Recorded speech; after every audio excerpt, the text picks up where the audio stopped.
उत्तरी सिक्किम में लगातार बारिश के बाद जबरदस्त लैंडस्लाइड हो गया है। लैंडस्लाइड का जो वीडियो सामने आया है उससे देखने वालों के रोंगटे खड़े कर दिए। उत्तरी सिक्किम में लैंडस्लाइड की वजह से इलाके के सड़क संपर्क और जो राब्ता है वो पूरी तरह से एक मुनक़ते हो गया है।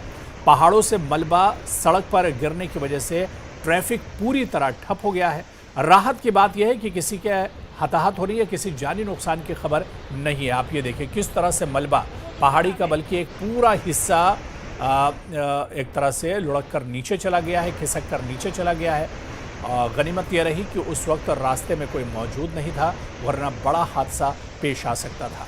ये सिक्किम में लगातार मौसम ख़राब होने के बाद की तस्वीर है, जहां पर लगातार बारिश हो रही है और उसके बाद पहाड़ का एक हिस्सा खिसका है, लैंडस्लाइड हुआ है और उसके बाद जो पहाड़ी के पत्थर और जो मलबा है वो सीधे रोड पर जाकर गिरे हैं। रास्ता पूरी तरह से बंद हो गया, लेकिन गनीमत ये रही कि जिस वक्त लैंडस्लाइड हुआ है उस वक्त रास्ते में कोई नहीं था, वरना बड़ा हादसा पेश आ सकता था।